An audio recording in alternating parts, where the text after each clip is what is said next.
ચડીને ઘેરે. હવે જો હું તમને એક વાત કરું, હું અને તમે રોજ અરીસામાં જોઈએ છીએ, બરાબર? કોઈને યાદ છે કે કઈ તારીખે ગઢપણ બેઠું? ઈ આવી જાય પણ ખબર ન પડે કેદી બેઠું. ઈ આવી સુહાગન લાકડી તારા પડ્યા આજ કાજ, મારી માતા દેતી આશીષડી ઓદન આવ્યા આજ. મારી માં કેદી દીકરા હોવરનો થાય છે ઈદી આવ્યા. હવે તું ટેકો દે તી પગથિયાં ચડાહે મારાથી. પણ તાર વિનાનો કે સંતૂરનો તોડી શકો, પણ મોરના ટૌકાને એમ નો તોડી શકો. ભાજીત્ર બસુરું કરવું તો કરી શકાય, તાર ઢીલો પૂછો વનરાજભાઈ કરી નાખો એટલે બસુરું થઈ જાય. પણ મોરલો આ આંબે ટૌકે અને કાંકરો મારે ઉડી લીમડે જાય, પણ બોલે સૂરમાં સાહેબ, બોલે સૂરમાં. તાર વિના નો કે સંતૂર નો તોડી શકો, પણ મોરના ટૌકાને એમ નો તોડી શકો. કોયલ બોલતી હોય તો 100% એમ કહેવાય કે લતા મંગેશકર ગાતા હોય તો 100% એમ કહેવાય કે કોયલ જેવું ગળું છે. પણ કોયલ બોલતી હોય તો એમ ન કહેવાય કે લતા મંગેશકર જેવું ગળું છે. એની ઉપમા નથી. કહેવાનો મારો અર્થ, તાર વિનાનો કે સંતૂરનો તોડી શકો, મોરના ટૌકાની એમ નો તોડી શકો. અને ડરાવી ધમકાવી કોઈ ઇન્સાનના બે હાથ જોડાવી શકો, પણ સિંહના પંજાને એમ નો જોડાવી શકો. એ તો ગાંધીગીરીમાં ઓચિતાનો જોઈ જાવ ને તો આંખુના નંબર ઉતરી જાય. હા, આંખું સૂચ્યું હોય તો ડોળા પોળા થઈ જાય. આ જીણાભાઈ નતા ને આપણા ગઢવી શાસનમાં, શાસન સદનમાં એનો ફોટો છે. એને મને એકવાર વાત કરી હતી કે ગુજરાતનો પ્રવાસ આવ્યો, એમાં એક બેન બહુ જાડા, અતિ જાડા, ગાડું ઉલારે ત્યાં તો બેહી હગે સાહેબ. અને ટીપણું જોઈ લ્યો, આમ હાયલા આવતા નાની એવી પીપર હાયલી આવતી હોય એમ લાગે. અને છાંયે 4-5 છોકરા રમતા એવું શરીર, અદોદરું એનું, અદોદરું શરીર. બોલું આ સૌરાષ્ટ્ર સિવાય આનો અર્થ જ ન કરી શકે કોઈ. અદોદરું આપણા શબ્દો જેવા છે. હે, અને મને જીણાભાઈ વાત કરી કે એની ઈચ્છા છે સિંહ દર્શન કરવાની, કુટુંબ પૂરી કરવા માટે એને લઈ આવ્યા ખટારામ નાખીને અહીં સાસણમાં. પછી ઉતાર્યા એને માન એ આમ ધીરે ધીરે ટેકા 7-8 જણા બાવડા પીકડાને હાલ્યા ને જીણાભાઈ કે હું એને હાલ્યો જાઉં આગળ. એમાં ઈ હાવજને જોઈ ગયા, એક ઢુવામાંથી બીજા ઢુવામાં જાતા. આ ગુજરાતમાં વનરાજસિંહભાઈ બોલીએ ને, આ ઢુવા તો કે હું ઢુવા એટલે શું એમ. હા, આપણી ફેક્ટરીનો માલ લઈને સમજાય જ નહીં ક્યાંય. હવે ઈ બેન જોઈ ગયા, એક ઢોવામાંથી બીજા ઢોવામાં હાવજને જાતા ને એ હળી કાઢીને ખટારા ઉપર ચડી ગયા. કોઈને હજી સુધી કોયલો ઉકાળવાનો નથી કે આ કેમ ચડી ગયા. હજી મુદ્દો એમનેમ છે. એટલે ડરાવી ધમકાવી કોઈ ઇન્સાનના બે હાથ જોડાવી શકો, પણ સિંહના પંજાને એમ ન જોડાવી શકો.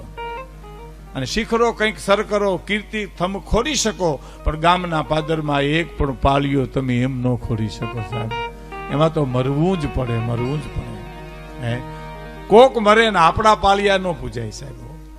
પાળિયાની વાત આવેલી મને વાત યાદ આવી, ઝીણી વાત છે, આપણને બહુ ગમે એવી વાત છે. તમે ગમે એટલી વાર સાંભળો તોય ગમે. એનું નામ હાસ્યરસ કહેવાય. જીવનમાંથી નીકળતો ગમે એટલી વાર બોલો તો હાસ્યરસ જૂનો જ ન થાય. પાળિયાના સંશોધન કરવા માટે અંગ્રેજો આવ્યા અને ખાંભો જોયો, ખેતરનો દડી જોઈ ખેતરની, અને અંગ્રેજ બોલ્યો ઇંગ્લિશમાં, ધીસ ઇઝ પાળિયો. એટલે ગામડાના બાપા કે છે નહીં, પણ ખેવો એટલે થાય. અહીંયા આને ખેવ્યું ને એટલે અહીંયા પાળિયો થાય, છે નહીં. હે, અમુક વાતો તમે ગમે એટલી વાર સાંભળો હાસ્યરસની. એક ભાઈ બંગલો બનાવ્યો સાહેબ, અને એમાં એનો હગું ગામડેથી કોઈક હગાયો. અમુક જ્ઞાતિ છે ને નાની જાતિનો જ ઉપયોગ કર્યો. હગું, હગોયની, હગીની, હગું કીએ. બાવોયની, બાવીની, બાવું કીએ. નાની જાતિને ગઢવીની, ગઢવોયની, ગઢવું કીએ. ત્યાં તો આપણો ડાયરો જે લાઈ કહી શકાય એમ. હે, અને એનો હગો હગા આવ્યા કોઈ ગામડેથી હાલીને બિચારો બંગલો જો. બંગલો નહોતો જો ભાઈ, એને હરિહર કરું તો બિચારો કઢીથી થાક્યો હતો ને, એમ થાય કે ત્યાં કંઈ ખાવા મળે. બંગલો છે ખાવાને ઓહો વાના છે ને. એટલે એ આવ્યો તો ખરો, એના સગાઈ એને આવકારો આપ્યો, પણ મકાન જોવે નહીં ત્યાં તો એલો ખાવા નહોતી. એટલે એક રૂમથી બીજો રૂમ, બીજો રૂમથી ત્રીજો રૂમ ને આ રજકાની વાહ બકરી હાલી જાય, હાલ્યો જાય. આને ખાવામાં જીવ, હાલવામાં, રૂમ જોવામાં જીવ નહીં. તે જમવા બેઠા હતી, કઢી રોટલો બે જ આવ્યા બોલો. અને પછી હજી મહેમાનને આશા હતી કંઈક આવશે, પણ ઓલા ઘરધણી કીધું ને કે કરો હરિહર તઈ 8 અંગુમાંથી ઉયું ગયો. અરે બસ આ 2 જ વસ્તુ છે, આ કઢીનો રોટલો, તો કે હા. સંભાળ્યો નથી, તો કે ના. ટીંડોરાનો સંભાળ્યો નથી, તો કે ના. હે ભાઈ આ બધું બંગલામાં નાખી દીધું, એના કરતા રીંગણા જેટલું રાખ્યું તો શું વાંધો હતો? તે બંગલામાં એક બારી ઓછી મૂકી હોત ને ભીંડા ને ગુવારનો વેત રાખ્યો તો તારા બાપનો હું ઘરા હોયો જતો. નથી લાગતું? આ ગમે એટલી વાર તમે સાંભળો તોય ગમે. અને આ વાસ્તવિક વાત છે સાહેબ. આ લોન લઈને જેવા પ્લોટ લે પછી નો મકાન બનાવે કર્મચારીઓ, એ પાયા છાપે ને પેલા મજૂરો, ત્યાં તો એ ફોર્મમાં હોય. હાવ એ મજૂર એમ કે એક જોડી સિંદરી લઈ આવજો ને શેઠ કહેતા તો આમ મજા આવી જાય. હા, લોન લીધી હોય આમ તો બધું, પણ મજા આવી જાય, કરંટ આવે એમ. 5 જોડી સિંદરીની લઈ આવે, 5 જોડીઓ લ્યો, કરો મોજ. કે આમાં શું મોજ કરવી સિંદરીઓમાં? ગાંઠિયાના પેડાના પડીકા લઈ આવ્યો તો બરાબર છે, પણ આમાં શું મોજ કરવી? આના હું ગળા ફા ખાવા અમારે હે? અને એક જોડી સિંદરી મગાવે 10 જોડી લઈ જાય ને, પણ જયારે ફર્નિચર નું કામ હાલે ને ત્યાં આવી રહ્યો હોય. આવો એટલે મિસ્ત્રી એમ કે 100 ગ્રામ અડધો કિલો તમે ખીલ્યું ધ્રોબા ખીલી લઈ આવજો, 100 ગ્રામ લઈને જાય. કે આ 100 ગ્રામમાં નો થાય, થઈ જાહે ભાઈ, હવે વાહે હું પડી ગયા, હવે કેટલું લાવી દેવું તમને હે? એટલે આવી મુશ્કેલી થાય. એક નેહડાની બાજુમાં, નેહડો એટલે આમ નેહ નીતરતો એને નેહડો કહેવાય, પ્રેમ નીતરતો એને નેહડો કહેવાય, આવકારો નીતરતો એને નેહડો કહેવાય. ઘણા મકાનના નામ હોય આનંદ ભુવન, પણ ડેલીમાં દાખલ થાવ તો હોલી આડા 2 દી હોય, ખડકાઈ ગયેલી હોય. દાંપત્ય જીવનની વાત કરીને એમ નો થવા દે નથી. ઘણા એમ ભરતભાઈ તો ભૂલી ગયા ને, ઘણી વાર કહે છે કે મારે ડાયરો સાંભળવા જાઉં, તો એની પછી કે નથી જાઉં, તો હું તો ખાલી કહું છું, હું ક્યાં જાઉં છું. આ આઈસ્ક્રીમ જેવો થઈ જાય. હા, વજુભાઈ વાળા એક દી વાત કરતા હતા વનરાજભાઈ કે હું, મને એમ થયું કે ડાયરાના શોખીન ને, કે હું હાલો ડાયરામાં જાઉં. તો એના ઘરના મીના કહેવા કે હું ડાયરામાં જાઉં, ત્યાં ઈનું બધા બોલે. તો કે અહીંયા ઘરમાં શું છે બીજું, ઈનું ઈ જ છે, અહીંયા ક્યાં બીજું નવું કાંઈ છે. એટલે આમ ઘણા મારા હાસ્યનું સર્જન કર્યો.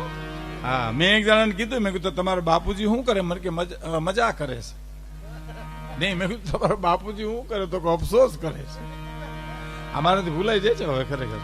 મારે ભોજા બાપાની જેમ કોક દી થશે, ઉંમર મૂકે ભાઈ કોઈ નહીં યાર. એટલે મેં એક જણાને કીધું, મેં કીધું તમારા બાપુજી શું કરે? મને કે અફસોસ કરે છે. શેનો? મેં કીધું અફસોસ કરે. મને કે અમે આવ્યા અમે લઈ દઈને અમારા બાપુજીની ઘેરે પધાર્યા ને એનો અફસોસ કરે છે, બીજું કઈ નથી.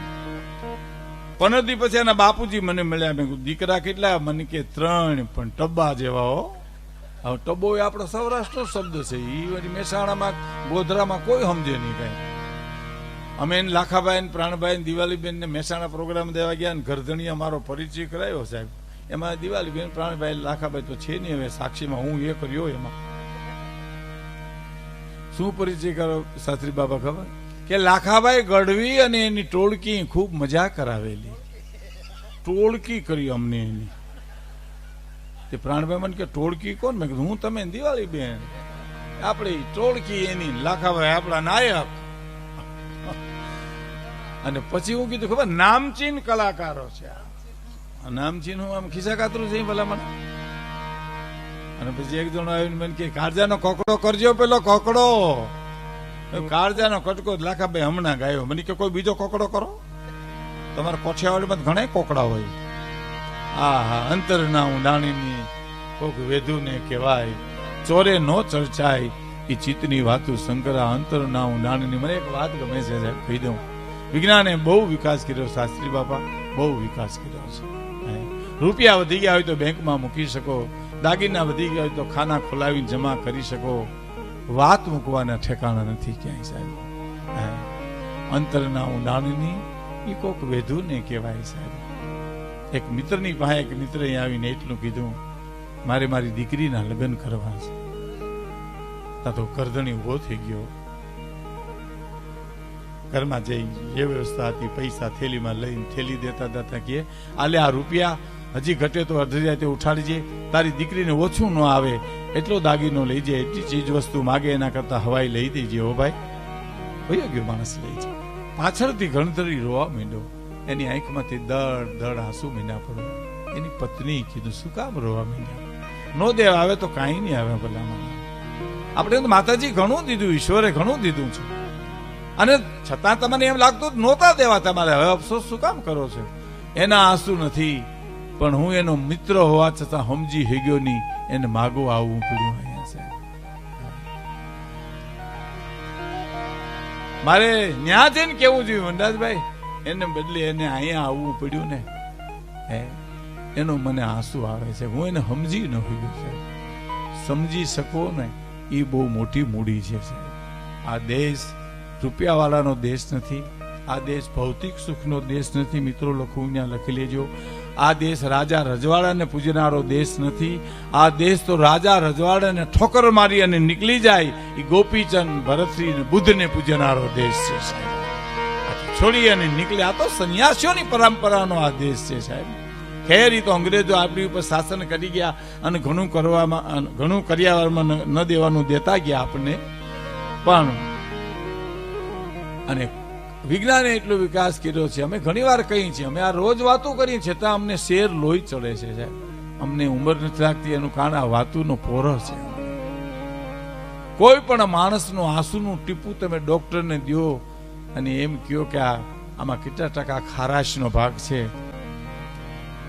પણ દુનિયાભરના ડોક્ટરોને ભેળા કરીને એટલું પૂછો કે આ આંસુનું ટીપું છે સુખનું છે કે દુઃખનું છે, એ તો કયો ડોક્ટર લેબોરેટરીમાં નાખી એ નહીં કહી શકે. આ મેઘાનીની જરૂર પડશે, દોલા કાગની જરૂર પડશે, હેમુ ગઢવીની જરૂર પડશે, કોઈ વેદના વાળાની જરૂર પડશે.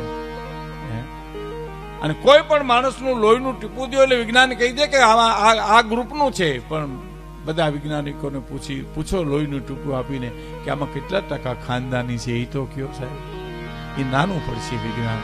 ખાનદાનીની વાતો આ દેશમાં પડી છે, એમાં ભારતમાં ગુજરાતમાં, અને ગુજરાતમાં સૌરાષ્ટ્રમાં સાહેબ.